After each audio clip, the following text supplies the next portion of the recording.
रे आजा रे कान्हा, आजा रे आजा रे कान्हा, आजा रे आजा रे कान्हा। संकट हरे बर लीला करे बर गौआ चराएला आजा आजा आजा रे कान्हा, आजा रे आजा रे कान्हा, आजा रे आजा रे कान्हा।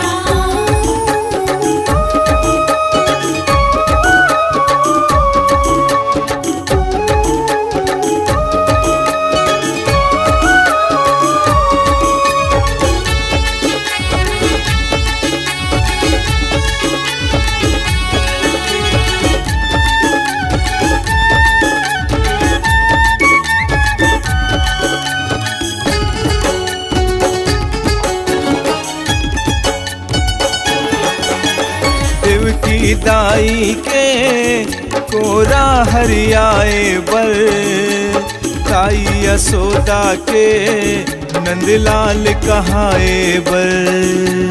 देवकी दाई के कोरा हरियाए बर, ताई यशोदा के नंदलाल कहाए बर। मधुबन में बंसी के तैतान सुनाए बर, भोर के मरकी के माखन ला खाए बर।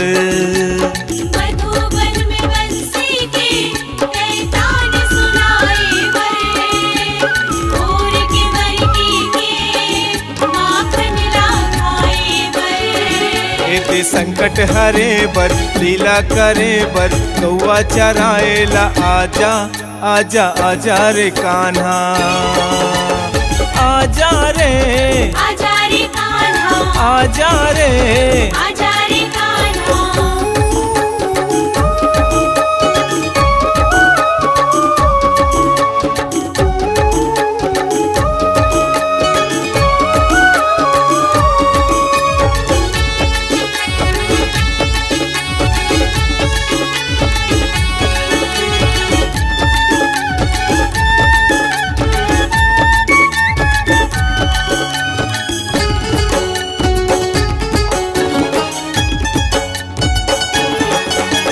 बहिनी द्रौपदी के तैलाज बचाए बर, अर्जुन ला गीता के तय पाठ पढ़ाए बर।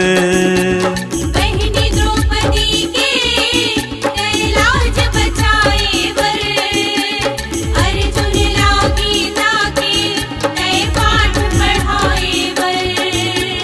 पापी अधर्मी के तय पाप मिटाए बर, पांचों पंडवाला तह न्याय दिवाए बर। पापी अधर्मी के तय पाप मिटाए बर, पांचों पंडवाला तह न्याय दिवाए बर। एते नागे नाथे बर रथलाहा के बर लीला करे बर आजा आजा आजा रे कान्हा, आजा रे आजा रे कान्हा, आजा रे आजा रे कान्हा। संकट हरे बर लीला करे बर गौआ चराएला आजा आजा आजा रे कान्हा, आजा रे आजा रे कान्हा, आजा रे आजा रे कान्हा, आजा रे